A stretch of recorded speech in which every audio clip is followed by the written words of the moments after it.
দেখবেন। আচ্ছা আমার ওগুলা দরকার না, আপনি দেন আমাকে। আসসালামু আলাইকুম এভরিওয়ান। বাংলার বুকে আপেল গাছ, যেটা শুনতেই স্বপ্নের মতো লাগে।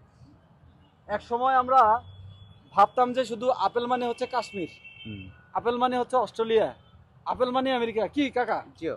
এখন আপেল মানে বাংলাদেশ। এই যে কাছে আসো, এই দেখেন। ভাগ্য ভালো হইলে আসলে যদি ফল থাকতো তাহলে আপনাদেরকে দেখাতে পারতাম। এই যে আপেল গাছ, আমার জীবন আমি প্রথম ধরছি, মানে আমার জীবন আমি নিজ হাতে প্রথম ধরছি আপেল গাছ, লাল আপেল গাছ, তাও লালটা, যেটা অস্ট্রেলিয়ান আপেল বলা হয় নাকি?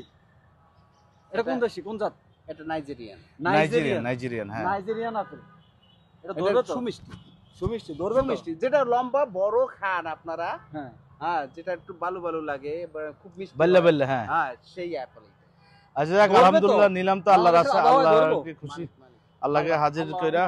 তবে গাছ যেহেতু হইছে তাহলে ফল দেওয়ার সম্ভাবনা ইনশাআল্লাহ আছে। অবশ্যই অবশ্যই।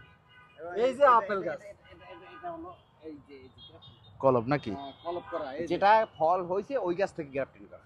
আমি আগামীতে যদি নির্বাচন করি আপেল মার্কা করবো, ঠিক আছে? কারণ আচ্ছা ই করেন, আপেল গাছ জীবনে প্রথম দেখছি। আপনারা যারা যারা দেখছেন, একটা গাছ উত্তরা দিয়াবাড়ি মেট্রো স্টেশন সেন্টারের পাশে যে নার্সারি আছে, আপনি কোন ইতিমধ্যে ওনার ভিডিও দিয়ে রাখছি আমি। আপনারা যদি নিতে চান ওনার নার্সারিতে যোগাযোগ করবেন।